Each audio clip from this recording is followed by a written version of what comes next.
Thank you all for coming out yesterday and today to pay respect to my mother.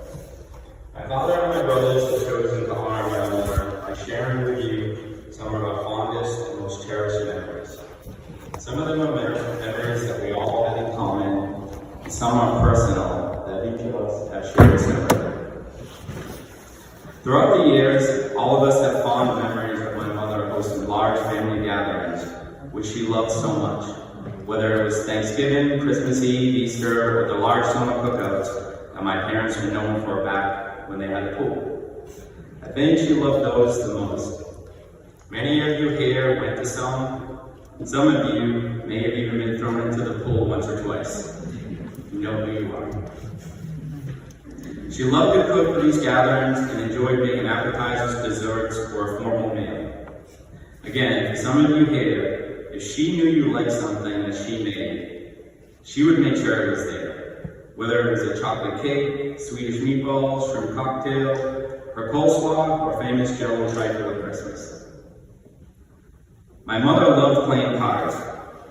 Over the years, as we grew up in our house, games like Rummy, Cribbage, and Bridge were common. We were probably taught these games by her. One game that we all learned from her was the card game Casino. To this day, I've yet to meet anyone outside my family who knows this card game. In Casino, you want to get as many cards as you could, and you did this by matching them and adding them. It involved math, so that's probably why my family liked it. She would brag how young Jimmy was when he learned Casino. She used to say Jimmy would come up to her at like 3 years old and say, "Mama, can we play Casino?" For my father, he recalls fun times early on with their friends and family. They loved going over for Sister Doris and her husband Leo's house. They would be there almost every night when they lived in Quincy. When my father got his second boat, the Cherokee, she enjoyed going out on that boat. She said it rocked a lot less than the previous one. They enjoyed going out with their friends and family on the boat and often had cookouts on one of the islands in Boston Harbor. As they grew older and retired, they went on road trips like Virginia Beach, Florida, Old Orchard Beach, Ocean City, New Hampshire, and maybe once or twice, a reluctant trip to Foxwoods. Tommy recalls probably at 5 years old watching TV with my parents, and my mother would ask him math problems, and he loved it. And he could not wait for each new one. And obviously it must have worked. We all know how good Tommy is in math. He also remembers her being a den mother for his Cub Scouts troop, her coming out for many of his hockey games, and dancing with her at his wedding. Tommy claims that when I was in a crib, I would not stop crying. He said my mother went and got a tape recorder and recorded me crying, and then played it back to me. He could not believe what happened. It worked. I stopped crying, and he was amazed. It takes a special type of mother to deal with the chaos of raising 5 boys.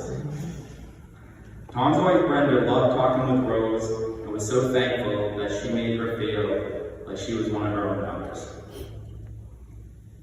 When Andy only had his learner's permit, he took on a new paper route. The route wasn't in our neighborhood, but across town. So early in the morning after my father left for work, he would take her car and deliver the papers without a driver's license. One day she must have woken up early and saw him get out of her car. She said to him, "Did you just drive my car?" Nervously, Eddie explained the whole situation. After some pause and silence, she looked at him and said, "Just don't get caught."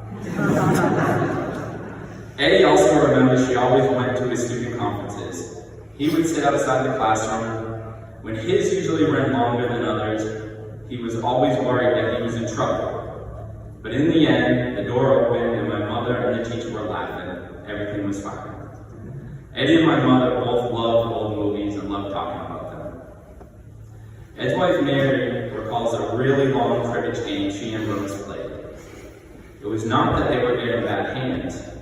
After a while, they both realized at some point in the game, they started heading backwards. Jimmy said that my mother used to go to all his baseball games.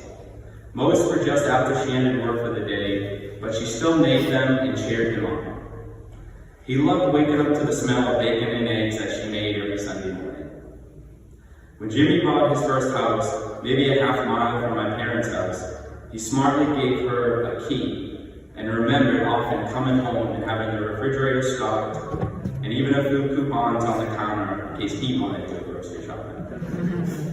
Most recently, Jim enjoyed the long conversations on the phone, talking to her about any recent Foxwoods trips, holiday gatherings, latest recipes, including her latest Irish soda bread.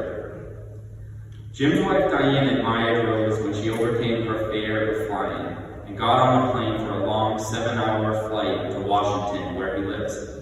She knew it was a difficult decision for Rose, but she did. It's the only time in her life she's been on a plane. For myself, I have so many good memories. I loved my mother's lasagna. She and I would head out on Saturday mornings to grocery shop and always ended up at Kmart, where I could wander around while she shopped. Most of the time, we ended up at the Chinese restaurant Maui across from Kmart. I remember the first time there, I was so hesitant, everything looked strange. She ordered for me, and soon after, a large raised silver platter of chicken wings was in front of me. And after that, I always asked if we could go to Maui after shopping. She loved Chinese food. As an adult, we talked about cooking a lot. She would always tell me the latest thing she cooked, and always at the end said, "Dad loved it." Lately, we talked about air fryer recipes since we both recently got one. She told me to do a pork roast by smothering it with Dijon mustard, thyme, and rosemary, and it came out great. Growing up and early my whole life, I feel like she always had my back.